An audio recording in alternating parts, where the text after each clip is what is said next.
제가 2017년 말부터 지금까지 달러 투자를 했는데 단 한 번도 잃은 적이 없어요. 서울 아파트로 세븐 스플릿 하기. 네, 부자 아빠가 없어도 부자 아빠는 될 수 있다. 18년간의 월급쟁이 삶에서 벗어나 경제적 자유를 달성하고 돈의 주인이 된 부자 아빠. 네, 아빠의 첫 돈 공부의 저자 박상현님 모셨습니다. 안녕하세요. 네, 안녕하세요. 네, 반갑습니다. 안녕하세요. 네, 반갑습니다. 반갑습니다. 네. 네, 저희가 만나기 전에 잠깐 인사를 나누었는데, 네. 일단 자기소개 부탁드릴게요. 예. 저는 그 방금 소개받은 대로 18년 동안 월급쟁이로 살다가 운 좋게도 경제적 자유를 찾아서 지금은 강화도에서 글도 쓰고 또 소소하게 부동산 개발도 하면서 살고 있는 자발적 백수 박상현이라고 합니다. 반갑습니다. 반갑습니다. 네. 너무 부러운 그 자발적. 강화도에서 지금 오신 거예요? 강화도? 서울에 반 정도 있고 아. 또 강화도에 또 반 정도 이렇게 요즘 있어요. 여러분들 집이 있으시죠? 저는 책을 보고 유튜브를 찾아보긴 했는데 예, 그 책 예. 리뷰가 되게 많이 나와서 리뷰를 보고 작가님의 그 실물을 오늘 처음 뵀는데요. 예, 예. 깜짝 놀랐습니다. 제가 생각했던 그 이미지와 좀 많이 다르셔가지고. 아니 근데 유튜브에도 얼굴 나오셨잖아요. 예, 나오시더라고요. 힘들어요. 찾기가 어려웠어요. 그래요? 저는 유튜브에서도 봤는데 또. 아, 그러셨구나. 네. 또 소쿨님하고 또 되게 재밌는 대화를 많이 나누셨죠. 전 찰스 스쿨님하고 잘 맞는 찰스 것 같아요. 바클리가 지금. 생각났어요. 근데 몰라, NBA 난. 농구 선수 찰스 바클리가 생각나는데 너무 이미지가 똑같아요. 네. 농구 한 판 해야 될 것 같아요. 네, 칭찬으로 듣겠습니다. 유명한 분을 닮으셨다는 거. 그분 인기 많았죠. 네. 예. 네, 지금 책을 보면은 월급노예 18년 만에 찾은 경제적 자유 달성법이라는 그 소제목을 가지고 있는 그 아빠의 첫 돈 공부. 네, 어떻게 이 책을 쓰시게 됐는지 또 그 계기를 안 물어볼 수 없을 것 같아요. 예, 제가 그 아이들이 4명이에요. 그래요? 네, 네. 맞아요. 네 분이시더라고요. 그래가지고 아이들한테 제가 이제 경제적 자유를 달성하고 또 이제 깨달은 바가 있어서 그걸 네. 이제 애들한테 전하고 싶다 이런 생각이 들어가지고 처음에 이제 아이들이 너무 어리니까 아이들이 이제 나이가 좀 들었을 때 아빠가 그 전하는 어떤 메시지를 좀 글로 전해야겠다 이런 생각을 했었는데 글로 쓰다 보니까 제가 봤을 때 좀 괜찮은 거예요. 그래서 다른 분들도 경제적 자유를 찾으려고 이렇게 노력하시는 분들한테도 도움이 되지 않을까 이런 생각으로 책으로 만들게 됐고 그래서 일단 사실은 아이들을 위한 책이었는데 아이들이 이제 성인 지금은 이제 이해를 못할 테고요. 성인이 되었을 때 어떤 알려주기 위한 그런 메시지들이 있었는데 뭐 책으로 만들어지다 보니까 또 많은 분들이 좀 많이 읽고 공감도 해주시고 그러는 것 같습니다. 자녀가 네 분이시더라고요. 예, 저 책을 읽으면서 아주 깜짝 놀랐습니다. 아이들도 아직 어려요. 초등학생. 예. 큰 아이가 12살이고 오. 지금 막내가 3살 정도 됐어요. 저는 그거보다 특히 이제 18년간의 월급쟁이 생활을 하셨잖아요. 예. 그 시간 동안 내 자녀를 보신 그 아내분이 얼마나 예. 대단하시다. 그 노고가 예, 더. 저는 돈을 벌고 와이프는 아이들을 네. 키웠죠. 하나도 힘든데.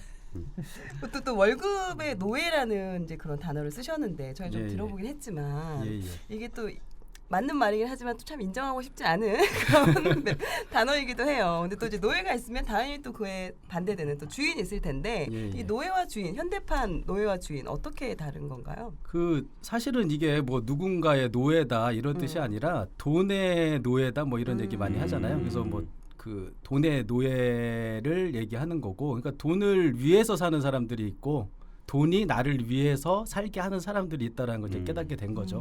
그러한 부분 때문에 이 얘기를 한 거고 사실은 이제 제가 만들어낸 말이 아니라 좀 유명한 분께서 그 돈은 최고의 노예이자 최악의 주인이다 뭐 이런 얘기를 하셨었거든요. 근데 이제 그 말을 좀 제가 그 깨달은 것들을 이제 빗대서 책에서 이제 풀어내다 보니까 이런 얘기를 했는데 많은 분들이 노예라는 말을 자꾸 하니까 내가 노예란 말이냐 이런 식으로 인정하고 이제, 싶지 않은 예, 거야.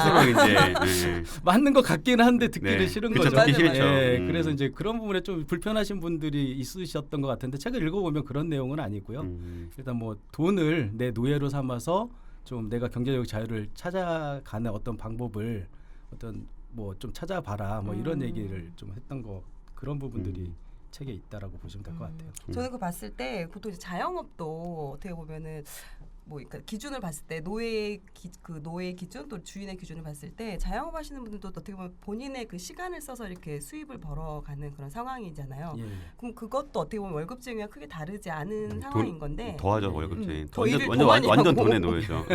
근데 저는 좀 약간 좀 의아했던 게 그 개인 병원을 운영하시는 의사분들도 예, 예. 그러니까 주인이라고 얘기하기는 어렵다 이렇게 얘기한 게 있더라고요. 예, 예. 사장들도 어떤 사장들도 그렇죠, 그렇죠. 그러니까 다 똑같은 사장이 아니다.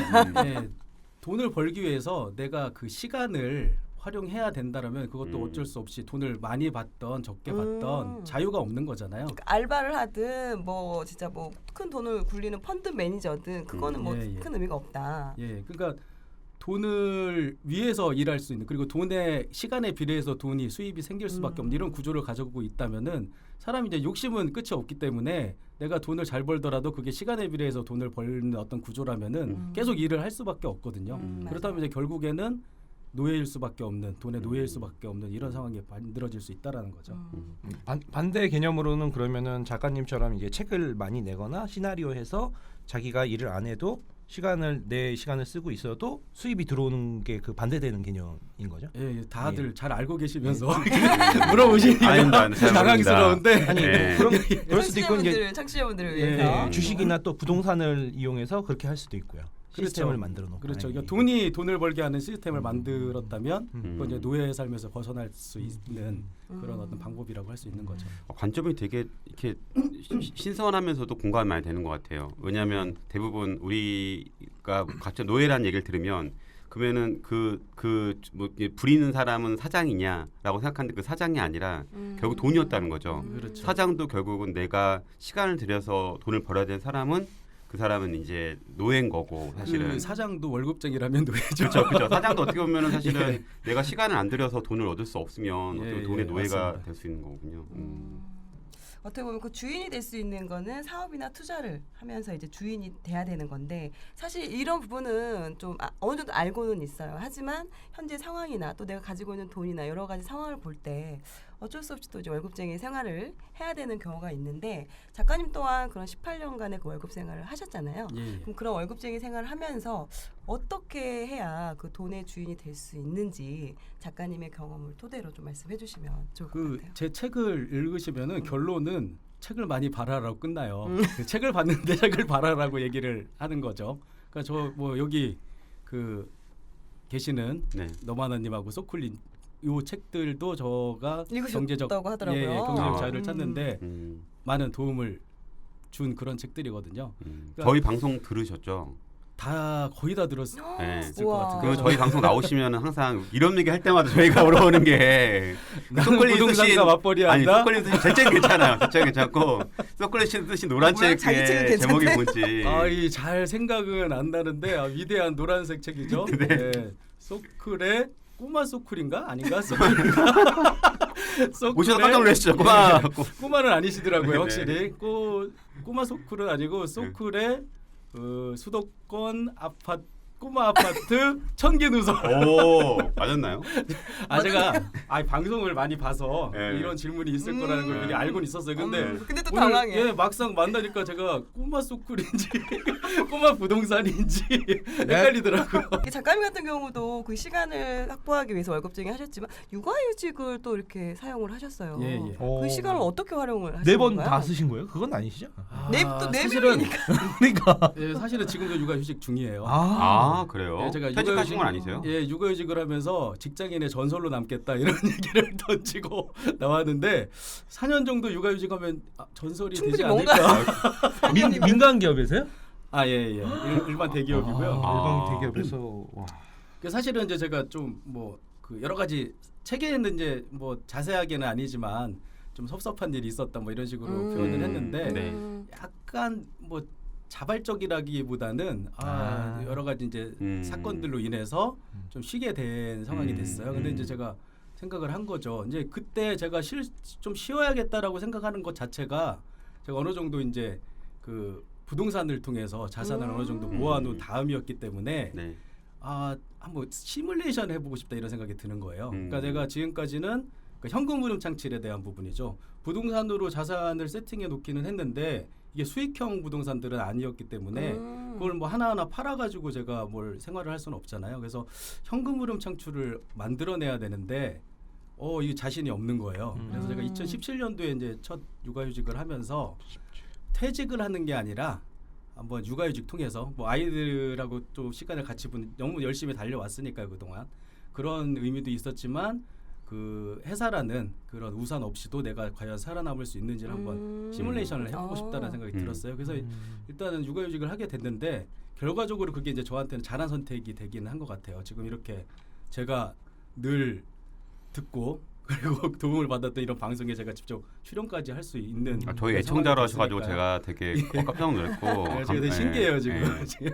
그 작가님께서 그러면 사실은 이 작가님 아직 책을 안 읽으신 분들 계실 테니까 혹시 주로 어떤 분야로 투자를 어떤 분야로 주로 하셨던 거예요? 뭐 사실 경제적으로 나아진 부분은 뭐 사업적인 것도 있고 아니면은 뭐 이렇게 주식, 부동산 아니면 여러 가지가 있잖아요. 혹시 어떤 부분을 주로 하셨던 거예요? 일단 기본적으로 아까 제가 만나 뵀을 때 했던 말이 그 소콜님이나 너바나님 책을 좀 일찍 봤더라면 제가 더 훨씬 돈이 많아졌을 텐데 안타깝게도 제가 이제 운이 좀 좋았던 케이스예요. 그러니까 이제 여기 이 방송 들으시는 분들은 그 한 3가지 정도 키워드를 제가 말씀드리면 고개를 그냥 끄덕이실 만한 건데 제가 말씀드려볼게요. 네. 첫 번째는 한강. 느낌 오시죠? 두 번째는 영끌. 좋은 말로는 레버리지라고 하죠. 자, 세 번째는 2014년.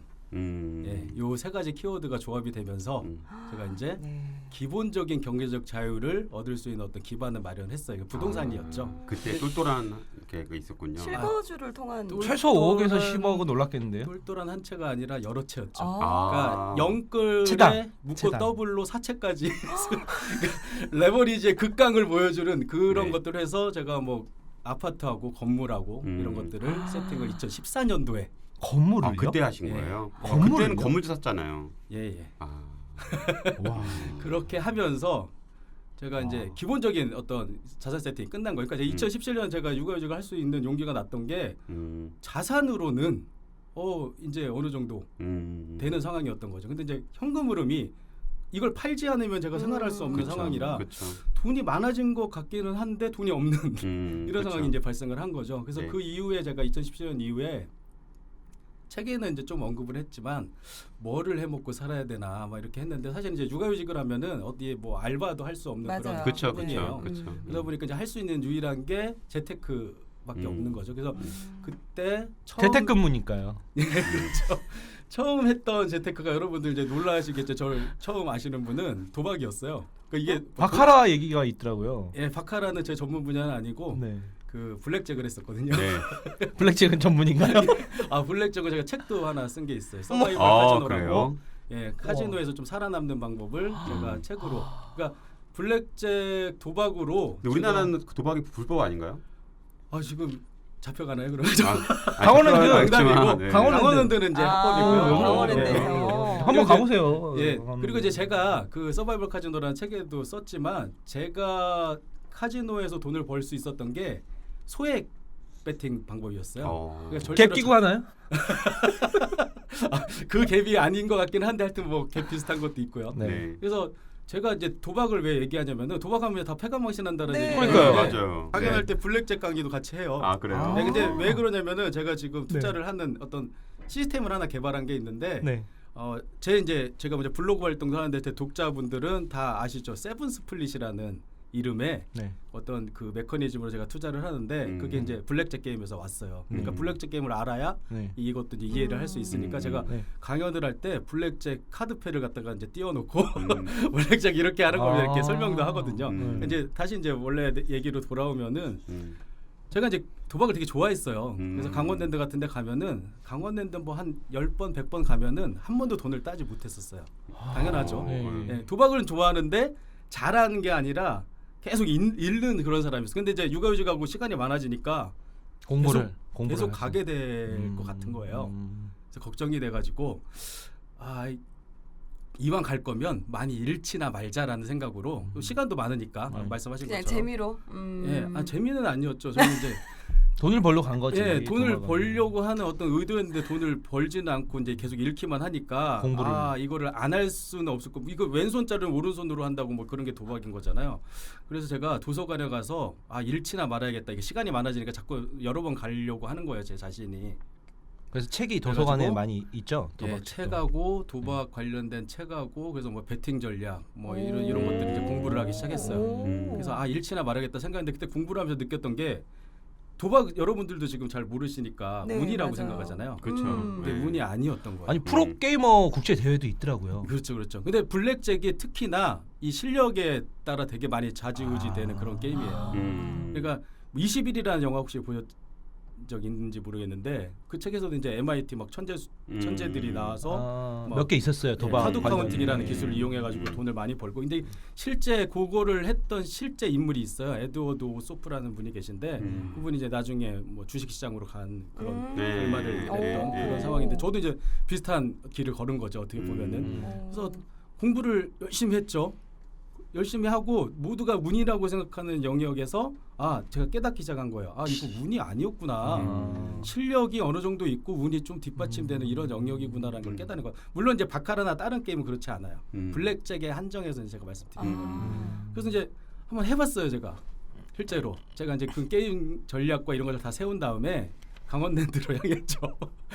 아이들은 수영장에서 놀게 하고 저는 이제 게임을 한번 해봤는데. 지금까지 100번 하면 100번 잃었던 사람이 처음으로 딴 거예요. 난생 처음이었어요. 난생 처음으로 돈을 딱 따니까 이거 되게 신기하다. 어떻게 이랬 운이 뭐 이렇게 오늘 100번 동안 안 좋았던 운이 오늘 운 거다. 그래서 또 했어요. 근데 그 이후로 한 번도 잃은 적이 없어요. 10번을 계속 다 따는 거예요. 아니 우리 부동산도 사람들이 운이 좋아서 그런 거 아니야? 맨날 이런 얘기들을 많이 해요. 예, 근데 얘기죠. 뭐 부동산도 이제 경매도 법을 공부를 해야 되고 일반 매매도 입지 분석하고 아침부터 저녁까지 한 20km씩 걸어 다니고 이러면서 굉장히 많은 자기 인생의 그 에너지와 대가를 치러야 되거든요. 예, 예. 그래서 한 건데 저 사람 졸부다. 운이 좋아서 저렇게 됐다. 그 말씀하신 2014년도 예, 예, 그때 예. 시대를 잘 만나서 그렇다. 이런 식으로 폄하되는 경우가 굉장히 많아요, 부동산도. 근데 그것도 또 그러네. 예, 제가 나도 이제 강원랜드 가봐야 될까 봐. 부동산 얘기를 최대한 안 하려는 게 너무 네. 고수분들이 계셔가지고 아니에요. 아닙니다. 네. 근데 도박 얘기는 제가 뭐 하루 종일이라도 할 수가 있죠. 청취자분들은 아마 근데 듣고 싶어 하실 거예요. 예. 사실은 전혀 분야가 다 예상도 다르니까 못했어요. 건물 얘기도 또 있고 하니까. 굉장히 이게 되게 그 건실하신 아빠가 네.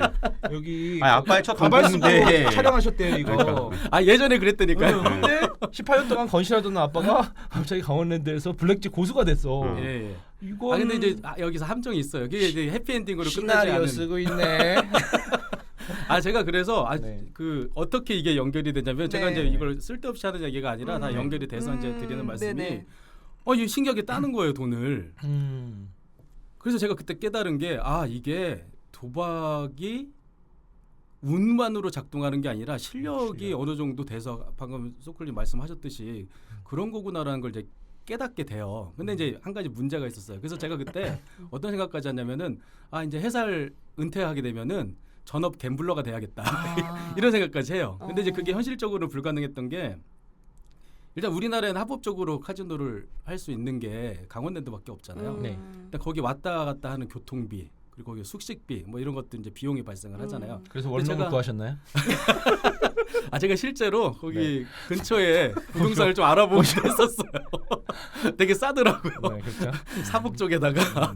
그런데 제가 그 어디까지 얘기했죠? 갑자기 현실적으로 어려웠다. 현실적으로 비용이 갬블러를 발생을 하기에는. 하는데 게임을 하는데 제가 소액 베팅 전략을 사용을 한 건데 그가 남들이 한 10만 원씩 뭐 5만 원씩 걸 때 저는 1,000원을 걸었어요. 그러니까 이게 마틴게일 뭐 8월이 뭐 이런 베팅 전략이 들어가는데 그렇게 하다 보니까 한 12시간 도박을 하면은 한 5만 원 정도 수입이 12시간을 해서 5만 원을 버는 거예요. 예, 그러니까 최저임금보다 못한 수입인 거죠. 거기다 이제 비용 같은 거 제외하면 거의 남는 게 없죠. 저도 몇 번 그런 확률 게임 책을 읽어봤는데 예. 그거를 이제 마카오 여행 가서 거기 호텔 카지노에서 한번 해봤어요. 예. 근데 말씀하신 대로 밤새 그러더라고요. 예, 예, 땄다 이러다 땄다 이러다 예. 막 이런 것도 있고. 큰 근데 돈은 이제 못 걸겠고 예, 작은 작은 걸로 돈으로 하면 하면은 배팅 전략을 잘 이용해서 멘탈에 흔들림 없이 하면은 제가 딸 수 있는 어떤 시스템을 구축을 했는데 그걸 이제 먹고 살 수는 없는 구조인 거죠.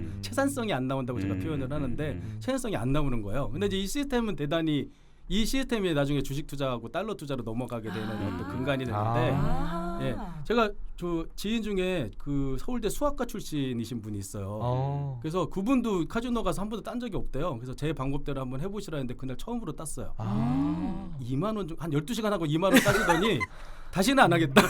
그러니까 근데 그걸 단위를 높이면 되지 않나요? 그게 금액을 안 되는 1,000원이 게 아니라 10만 원으로. 제가 5만 원 정도를 실제 실력으로는 5만 원 정도를 딸 수 있는데 실제로 한 10만 원, 15만 원도 딸 수 있었던 게 뭐였냐면은 제가 1,000원을 걸어서 계속 돈을 따잖아요. 그러면 옆에 구경하고 계셨던 분들이 저 사람 고수구나 이런 생각을 하고 저를 따라가요. 그럴 것 같아요. 예, 따라가는데 저는 1,000원을 걸 때 그 사람은 10만 원을 거는 거예요. 그러면은 따잖아요. 그러면 이분이 기분이 좋아서 10,000원짜리 하나를 저한테 칩을 갖다가 슬쩍 줘요. 그게 이제 합쳐져서 제가 번 돈보다 더 많아지는 뭐 이런 상황까지 연출이 되는 이런 상황이 되는 그걸로 거예요. 건물 사신 거예요? 칩을 싸서 건물은 그 전에 샀고 한 층씩 고스톱 칠때 네. 광고라서 옆에서 광 팔고 자릿세. 근데 이제 그분은 아까 지금 방금 베팅 금액을 높이면 네네. 어떠냐고 했는데 사실은 카지노에서 그걸 한정된 금액이 예, 있어요. 맥시멈 금액도 당연히 정해져 있고 맥시멈 금액이 정해져 있지 않더라도 저는 1,000원 잃었을 때 마틴게일 기법을 이용해서 1,000원 세트에서 다 잃으면 2,000원을 가요. 근데 10만 원에서 잃은 사람이 20만 원을 가는 거는 거기까지는 가능해요. 근데 제가 2,000원을 잃었을 때 4,000원 판으로 넘어갔을 때는 이 사람이 40만 원을 한 판에 거는 거 되게 위험하거든요. 그러니까 멘탈을 유지시킬 상대방하고 수가 같이 없어요. 하니까 블랙잭은. 예, 멘탈을 유지할 수 없다라는 게 제 멘탈로는 1,000원 정도로 하는 게 가능했고 그 이후로는 불가능한 이런 상황이더라고요. 전 블랙 앤 레드로 해갖고 룰렛이요. 아니 그냥 뭐 그런 뭐 것도 있고 막 예. 그냥 이 빨간색 검은색 이렇게 주사위 던져서 하는 것도 있더라고요. 그래서 예, 예. 그걸로 하면 이제 뭐 10,000원, 20,000원, 40,000원, 예, 80,000원 마틴게일, 이렇게 쭉 예, 가면은 배팅 결국에는 시스템이라고요. 예. 어느 정도 그렇게 최저임금보다도 못한 예. 수익률로 그렇죠, 그렇죠. 따더라고요. 예, 예. 근데 따는데 이게 그 큰 금액은 아니라서 네. 밤새 해서 그렇게 하면은 차라리 안 하고 쉬는 게 낫더라고요. 그렇죠. 그럼 아까 말씀하신 뭐 주식하고 그러니까 아까 처음에는 이제 그런 걸로 이제 하시면서 그걸 이용해서 이제 주식이나 예, 예. 뭐 이렇게 아까 부동산에도? 말한 달러 네. 투자하시고 달러에도 예. 그럼 주식이랑 달러로 시작하시고 부동산까지 같이 하신 거세요? 부동산은 이제 그 전에 이제 제가 자산 세팅 끝냈고 현금 네. 흐름 창출을 어떻게 해야 되는지 고민하다가 저는 네. 갬블러가 되기로 했는데 네. 그게 이제 채산성의 한계에 부딪혀가지고 네. 못하게 된 다음에 제가 깨달았던 게 있었죠. 네. 제가 사실은 도박도 도박이지만 주식으로도 한 번도 돈을 따본 적이 없어요. 지금 제가 땄다라고 표현하는 것 자체가 잘못됐죠. 주식을 도박처럼 했던 거예요. 그런데 도박으로 돈을 땄던 거는 도박을 주식처럼 투자처럼 했던 거예요. 그러니까 제가 이제 거기서 깨달음을 얻었던 게 내가 주식 투자는 도박이라고 생각을 하고 끊었었는데 그게 주식을 도박처럼 했기 때문이지 주식 자체가 잘못된 건 아니었구나라는 걸 깨달은 거예요. 그래서 제가 그때 도박을 공부했던 것처럼 주식 공부를 시작해요. 그래서 뭐 한 해 주식 관련된 책만 한 100권 정도는 읽었을 거예요. 제가 이제 그 경제적 자유를 달성할 수 있는 방법을 누가 물어보면 책 속에 답이 있다라고 늘 이제 설명하는데 부동산 투자도 마찬가지고요. 뭐 두 분의 책을 읽은 많으신 분들이 또 이렇게 그 간증을 또 쏟아내놓으시잖아요. 네. 마찬가지로 저도 마찬가지죠. 그 부동산 책들 그리고 주식 관련된 책들 그리고 뭐 여러 가지 뭐 달러라든지 뭐 이런 것들도 다 이런 재테크 관련된 책들을 보고 제가 그 메커니즘을 이해를 한 거고요. 그래서 그 다음에 제가 사실은 한 게 바로 주식 투자를 한 건 아니고 달러 투자를 했었어요. 네, 여러분들 이제 책에 소개가 돼 있긴 하지만 되게 놀라운 제가 2017년 말부터 지금까지 달러 투자를 했는데 단 한 번도 잃은 적이 없어요. 100% 성공률인 거죠. 변동폭이 되게 심했잖아요. 그러니까 이게 이제 제가 주식 도박을 했던 그 전략 시스템으로 비슷하게. 달러 투자를 했더니 비슷한 결과가 나온 거예요. 아, 그러니까 그렇게 그 원리를 거기다 접목을 예, 시켰어요. 그게 이제 세븐 주식도요? 스플릿이라는 아까 그 아. 제가 소개 잠깐 해드렸던 그런 방식인데 지금 제가 이제 블로그도 운영을 하고 있어요. 경제적 네. 자유를 찾아서라는 그 도박 그- 사이트 비슷한 거군요. 예, 그렇지 않고 예, 부동산하고 재테크, 주식 뭐 이런 네. 것들에 다, 관련된 예. 아. 그런데 따라 하시는 분들이 있어요. 이 음. 세븐 스플릿을 지금 그래서 이제 달러 투자도 그렇게 하시고 주식 투자도 하시고 이렇게 저는 이제 이게 올바른 방식으로 이제 투자하는 방법에 대한 거를 이제 말씀을 드리는 거거든요. 그래서 뭐 제가 볼 때는 그 메커니즘들이 다 유사한 것 같아요. 부동산 투자도 마찬가지고. 그래서 제가 최근에 글을 올린 것 중에 서울 아파트로 세븐 스플릿 하기 뭐 이런 것들 이제 올린 게 있거든요. 그러니까 많은 칼럼이요? 분들이 예, 제가 이제 아. 글을 거의 뭐 하루에 뭐 4-5개씩은 올리는데 거기 이제 아니 시나리오 쓰시더니 너무 글을 많이. 예, 제가 글을 좀 빨리 쓰는 편이어가지고 근데 거기에 이제 보시면은 여기 이 방송 들으시는 분들도 그 글은 이해를 하실 거예요. 그러니까 그 전에 제가 이해를 세븐 스플릿을 이해시킬 때는 되게 어려웠어요. 왜냐하면 달러라는 자산이 어느 정도 가치가 있다라는 거, 또 주식이라는 자산이 가치가 있다라는 거를 먼저 설명이 되긴 되게 힘들었는데 서울 아파트라고 하니까 사람들이 금방 이해하는 거예요. 그렇죠. 가치 있는 자산은 세븐 스플릿이라는 방식으로 올바른 방식으로 투자를 하면은 결국은 돈을 얻을 수밖에 없는 구조다. 이런 것들이 제가 설명을 해놓은 게 있거든요. 그래서 뭐 시간 되시면 한번 보시면 좋을 것 같고요. 네. 하지만 작가님도 일단은 그 월급쟁이 시절에는 자본금을 그러니까 자금을 모으기 위해서 되게 절약도 많이 하시고 그래서 공부도 많이 하셨을 것 같아요. 그러니까 또 책에 보면 월급쟁이로서의 또 장점이 있다. 예, 예. 돈의 주인이 되기 위해 좀 그런 월급쟁이로서 충분히 활용할 수 있는 부분들이 있다. 예. 그 부분도 좀 얘기를 해주시면 딱 한 가지만 말씀드리면은 저는 이제 다른 어떤 재테크 책이나 이런 데 보면은 월급쟁이 그만두고 원래 사업을 하거나 맞아요. 뭐 예, 이런 식으로 예. 얘기하는데 저는 이제 약간 생각이 다른 게 은퇴를 안 할 수 있으면 안 해야 된다라는 생각을 하거든요. 우리 카페도 그래요. 그 젖은 낙엽 정신으로 딱 붙어 있어라. 예, 예. 최고의 그렇죠, 노후 그렇죠. 대비는 아유, 은퇴를 안 하는 예, 제 것이다. 책에도 네, 뭐, 그렇게 예. 그런 문장을 냉장고 쓰셨더라고요. 냉장고 자석 정신으로 끝까지 붙어 있어라. 예, 떨어지면 그렇죠. 큰일 난다. 그러니까 일단은 노동소득으로 자본을 만들어 놔야지. 그러니까 노예라고 제가 표현을 했는데 그 노예가 있어야 일을 많이 할 거 아니에요. 그 노예가 많을수록 좋을 테니까. 그래서 이제 월급쟁이는 되게 좋은 이제 소득에 제가 이제 우물이라고 표현을 했는데 제 책에는 무피 투자잖아요. 그렇죠, 그렇죠. 근데 제가 좀 이따가 얘기하겠지만 비용이 들기는 하는 아, 그 네네. 투자죠. 그래서 그렇게 투자를 하면 좋다라고 하는데 제가 이제 최근에 제가 직접 그 월급쟁이로 있는 순간에는 잘 몰라요. 그런데 그렇죠. 이제 맞아요. 약간 밖으로 나와 보면 아, 내 월급쟁이를 하고 있었기 때문에 얻을 수 있었던 혜택들이 많았었구나. 그렇죠. 예를 들면 뭐 사회보험 같은 경우에도 그럴 수 있고요. 대출도 잘 되고. 예, 그리고 이제 제가 작년에 이번 6.17 대책에서 유일하게 제외된 곳에다가 아파트를 하나 샀어요. 파주 아닌 김포인데요? 예, 김포에다가 아파트를 하나 샀어요. 그리고 또 인천에서 또 유일하게 제외된 강화도에다 또 아. 땅을 사고. 아. 근데 이거는 뭐 그냥 농담으로 하는 얘기예요. 네. 근데 그때 제가 하마터면 제가 이제 희망퇴직을 하려고 사직원을 제출까지 했었어요. 그러다가 어떠한 이유로 좀 복잡하게 설명이 복잡하니까 어떠한 이유로 처리하겠습니다 해가지고 대신 육아휴직을 연장하는 걸로 이제 지금 신분이 그렇게 돼 있는 상태인데 네. 그때 제가 이미 계약한 다음에 그 사직서를 썼던 건데 그게 수리됐으면 큰일 날 뻔했더라고요. 대출이 안 나오는 대출이 안 거죠. 나오니까 그렇죠. 아. 네, 그래서 맞아요. 거의 대출 막차를 김포에서 타고 일단 강화도도 거의 저 이제 제 재테크나 아니면은 성공 비결 중에 하나 물론 책도 있지만 가장 컸던 게 뭐냐면은 인플레이션을 믿었다라는 거 하나하고 그리고 공격적인 레버리지였거든요. 그래서 제가 아까 영끌에다가 플러스 묶고 더블로 사채까지 썼다고 근데 말씀드렸잖아요. 일반인들이 따라하기에는 너무 위험한. 그래서 근데 저는 이제 부동산은 되게 믿을 만한 그리고 2014년 다 아시잖아요. 너무 싼 거예요. 그런 말도 안 확신이 나고 있으셨으니까 쌌죠. 그렇게 예. 행동을 하셨었던 거죠. 예, 그래서 저는 일단 이제 제가 여기 뭐 적금이나 대출 적금이나 예금 같은 얘기도 이제 조금 이따가 할 네네, 할 텐데 텐데. 저는 사실은 경제적 자유를 달성한 이후에 처음 예금을 해봤어요. 그 전에는 다 뭐 계속 신용대출이나 레버리지나 그래서 저는 이제 뭐 결과적으로 월급쟁이라는 어떤 지렛대 어떻게 보면 레버리지라고 할 수 있죠. 그걸 이제 계속 지켜 나가는 월급쟁이 게 신분. 예, 지켜 나가는 게 그럼요. 아무래도 당연하죠. 좋다라고 이제 생각하는 사람 중에 하나입니다.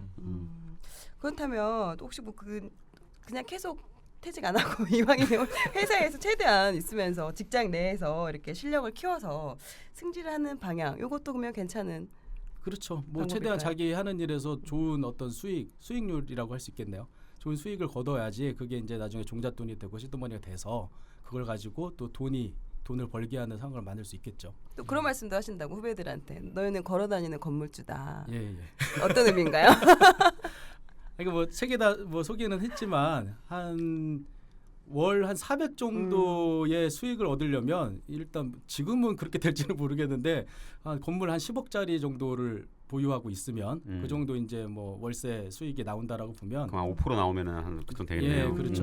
그러면은 내가 만약에 연봉이 한 400 정도다. 그러면은 걸어 다니는 10억짜리 건물이라고 볼 수 있는 거죠. 공실도 걱정도 없고 뭐 비용도 뭐 크게 건물에 비해서는 뭐 노후돼서 수리하거나 뭐 이런 것들이 필요한데 그것도 이제 걱정이 없는 되게 좋은 건물인 거죠. 그래서 이제 그런 말을 했던 거고요. 근데 그게 저도 이제 맞벌 저희 회사에서 저희 남편이랑 같은 다니고 있는데 주변에서 보면 저희를 보고 그렇게 얘기를 해요. 그런 비슷한 말을. 두 야, 채가 너희는 걸어다니는 중소기업이다. 이렇게 저희를 보고 얘기를 하는데 그럼 제가 답변을 쓰는 건 대기업처럼 써. 제가 이렇게 얘기를 하곤 하거든요. 되게 재밌네요. 근데 이렇게 월급을 많이 번다고 해도 또 이게 실제적으로 많이 써버리면 그렇죠, 실제적으로 그렇죠. 내가 갖고 있는 그런 금액은 또 적을 수가 있잖아요. 예. 이렇게 월급의 수익률을 또 높이려면 어떤 예. 방법을 써야 될까요? 저는 이제 가장 좋은 방법 사실 연봉을 높인다거나 승진한다거나 이건 현실적으로 뭐 직장 많은 생활을, 노력이 필요하죠. 예, 하시는 분들 아시다시피 되게 힘든 일이고 맞아. 불가능에 가까운 일일 수도 맞아요. 있고 네. 그래서 저는 가장 좋은 거는 비용을 줄이는 방법인데 가장 뭐 쉬운 게 절약이죠. 근데 저는 이제 절약이라는 말보다 합리적인 소비라는 어떤 표현을 많이 쓰거든요. 그러니까 막 무턱대고 절약하는 게 아니라 쓸 때 쓰고 쓰지 않을 때 좀 안 쓰고 또 이왕이면 좀 합리적으로 그 비용이 덜 들 만한 이런 곳에 이제 소비를 하는 그런 행위를 이제 얘기하는 건데 사실 그 비용을 줄여야지 종잣돈이 많이 모아지게 될 거고 그걸로 이제 또 투자도 할 수 있겠죠. 근데 보통 저희가 이제 많이 말씀하시는 것처럼 절약에 대해서 되게 중요하게 생각을 하시고 그렇게 공격적인 투자를 하신 분조차도 절약을 처음에는 하신 거잖아요. 예, 그렇죠. 작가님 지금도 같은 하고 경우도. 있어요.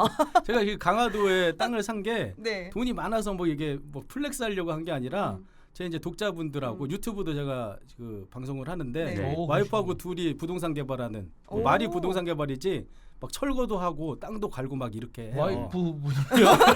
철거 아니 땅을 철거하고 밭을 남자들이 하는 간다고요? 네, 그래서 이제 제가 교훈을 주는 거죠. 중세 시도도 아니고 지금. 교훈을 주는 거지. 누가 그 댓글에다가 네. 포크레인 반나절 부르면 네. 될 텐데 뭐 와이프를 이렇게 고생시킨 이제 경제학자도 찾았으면서 네. 제가 그 얘기를 해줘. 포크레인을 빌리는 순간 경제적 자유가 깨집니다라고 얘기를 해요. 왜요? 그 무슨 논리죠? 그거 비용이 그거 들어가니까. 아나분한테 너무 막한. 비용이 들어가니까. 혹시 4부로 시계를 비비고 막 레미콘 안 부르고 아, 다 해요. 자갈 산에서 네, 지금 캐오고 그렇게 하고 있어요.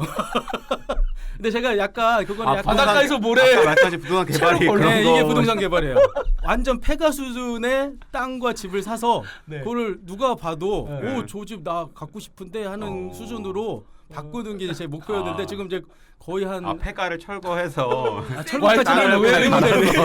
안에 그냥 제 들자. 유튜브 보시면은 와이프가 막 장돌이 들고 하는 모습이 나와요. 아, 그래요? 예. 근데 부동산 개발이죠 저한테. 보고 싶다 보고 싶다. 내가 오늘 방송 도박이야 이거.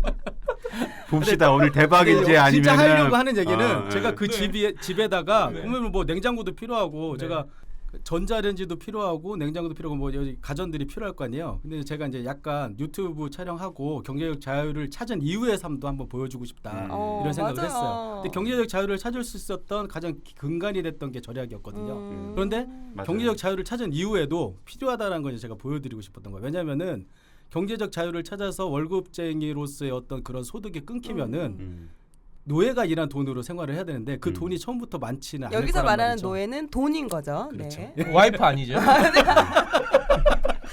돈. 아니 돈. 아까 돈의 주인이라고 하셨고 혹시 와이프는 저의 돈이 주인이고요. 노예가 아니라 혹시 네. 그래서 이제 제가 네. 그 지금도 되게 절약하는 삶을 살아요. 아. 왜냐하면 경제적 자유를 지키기 위해서. 아. 여기서 제가 좀 더 소비를 하고 예전과 다르게 생활을 하면은 경제적 자유 그러니까 제 노예들 돈이 벌어오는 돈이 아직까지는 그렇게 크지 않기 때문에 현금 흐름을 말씀드리는 거예요. 크지 않기 때문에 경제적 자유가 깨져요. 포크레인을 부르는 순간 제 경제적 자유가 깨질 수 있다라는 거죠. 그렇기 때문에 맞아요. 제가 아까 부부관계도 깨질 수 있잖아요. 부부관계 나도 지금 노예 지금 얘기하는 데마다 부부관계에 대해서는 와이프분이 생각. 제가 딱 한마디로 말씀을 드릴 수 있어요. 네. 아이가 넷이에요. 일단 거기까지 하고 이우민 네. 아니 네, 사모님이 육아보단 차라리 내가 곡괭이 칠하는 게 돌을 깨는 게 낫다. 그러니까 철거가 편하다. 그래서 가전에 대해서 얘기했는데 네. 제가 그 강화도 집에다가 세팅한 모든 가전이 어디서 얻어오거나 주워온 것들이에요. 아, 중고. 예. 실제로 뭐 제가 지금까지 그렇게 살아오기도 했지만 지금도 그렇게 세팅을 해서 그 많은 분들한테 공유를 하는 이유가 경제적 자유를 찾은 이후에도 당신이 시간으로부터 자유를 지키기 위해서는 계속 그것이 연장되어야 된다라는 어떤 교훈을 좀 드리고자 하는 그런 마음이 있는 거거든요. 근데 사실 부자가 되는 거하고 제가 말씀드린 경제적 자유를 찾는 거하고는 약간 달라요. 돈이 아주 많아야 부자인 거고 저는 지금 경제적 자유를 달성한 수준이거든요. 그냥 그 되게 다르네요. 예, 오. 다르죠. 시간이 두 분은 자유네요. 부자고 저는 경제적 자유를 아니, 찾은 거. 사실은 이게 되게 중요한 말씀하신 게 저도 어제 이제 한 분을 이제 그런 걸 도와드렸어요. 그분이 이제 지금 40대 초반인데 45세 은퇴를 하시려고 하는 거예요. 예, 예. 근데 은퇴하고 목표가 이제 월 3천 정도 그 생활비를 원하시더라고요. 3천만 원. 네, 원래 300만 원이 아니라. 원래 약간 좀 이렇게 사업을 하시는 분인데 아. 제가 그래서 그분한테 그랬어요. 지금 45에 은퇴하시고 하시려면은 그 이후에 생활비만 뭐 집 이런 거 빼고 생활비만 120억 든다. 근데 뭐 모아야 되는 돈이. 근데 이제 그렇죠, 그분은 이제 되게 재밌는 게 또 돈을 별로 안 쓰셔요. 300만 원밖에 안 쓰시더라고요. 그러면 본인이 사실은 이제 1,000만 원 한다 하더라도 40억, 500만 원 쓰면은 이제 뭐 아까 말한 20억 정도면 되거든요. 그래서 네. 사실은 많은 분들이 뭐 경제적 자유나 내가 돈의 노예가 되고 싶지 않아서 이렇게 얘기 많이 얘기했잖아요. 근데 사실은 지금 말씀하신 것처럼 씀씀이가 되게 중요해요. 그렇죠. 이 씀씀이를 컨트롤하지 못하면 나는 되게 무한대로 근데 그분도 이제 사실은 제가 지금 최근에 이제 사업하신 분들이랑 되게 많이 이렇게 이런 걸 도와드리고 있는데 그분들이 하시는 얘기가 대부분 이제 한 50억에서 100억 단위로 가면서 대부분 다 굉장히 정신적으로 스트레스를 많이 받고 네. 좀 뭐 병원 가서 이제 진료도 받을 정도로 정말 스트레스가 극도로 가는 상황을 많이 겪으시더라고요. 네. 스타트업 하시는 분들도. 네. 그래서 사실은 여기 들으신 분들도 사실은 아까 말한 것처럼 지금 말씀하신 작가님께서 굉장히 중요한 팁. 저도 사실은 요새 많이 느끼고 있거든요. 네. 이게 버는 게 더 중요한 게 아니라 내가 한 달 생활비를 얼마 쓰고 관리해가는 게 굉장히 중요하구나. 지출 습관을 갖는 게 정말 중요하구나라고 네. 말씀을 저도 생각이 많이 들고 많이 말씀드리는데 지금 작가님 말씀 되게 공감이 많이 돼요. 근데 진짜 그 아내분께 곡괭이 쥐는 진짜 제 충격이네요. 약간. 제가 이제 이런 네. 쪽으로 활동을 하다 보니까 이제 부자분들을 많이 만나게 돼요. 네. 근데 부자분들도 종류가 이제 여러 가지가 있는데 말씀하신 대로 경제적 자유를 달성하고 그 이후에 이제 부자가 되신 분들, 그 부자로 향해 가고자 하시는 분들이 있고 저는 이제 사실 욕심을 버리는 쪽이라고 맞아요, 보시면 맞아요. 돼요. 더 버는 어떤 행위보다는 여기에서 아이들하고 즐겁게 살고 맞아요. 그냥 시간으로부터 자유롭게 계속 이대로 살았으면 좋겠다. 더 나아지고 뭐 부자가 될 욕심은 맞아요. 없는 거죠. 그래서 목표를 좀 확실히 하시면 좋을 것 같아요. 내가 경제적 자유를 원하는 건지 부자를 원하는 건지 경제적 자유를 먼저 달성하고 선택하셔도 늦지는 않겠죠. 근데 뭐 그 메커니즘은 비슷하니까요. 맞아요. 그러니까 제가 아까 말씀드린 그분도 50억을 만들었어요. 네. 근데 이제 자기가 돈을 더 모을 필요 없다니까 되게 깜짝 놀래시더라고요. 그래서 근데 이제 이미 자기가 50억을 달성했는데 꼭 100억 달성하시면 또 200억. 그렇죠. 막 이런 것들을 그렇죠, 되게 없죠. 이런 거에 대해서 되게 그런 분들이 많더라고요. 사실 네. 말씀한 것처럼 이 생활비를 잘 조절하는 것만으로도 충분히 이렇게 할 수 있는 부분이 있는 근데 것 같아요. 여기서 중요한 게 갑자기 생활비를 줄여서 행복하지 않으면 그건 문제가 되잖아요. 그러니까 맞아요. 소비 네. 습관이라고 할 수 맞아요. 있는데 경제적 자유를 달성하기까지 내가 그거에 되게 만족스럽게 생활을 해야 그 다음에 경제적 자유를 달성한 이후에도 그렇게 똑같은 생활을 하더라도 행복할 수 있는 거거든요. 맞아. 그래서 뭐 평소의 소비 습관은 되게 중요한 것 같아요.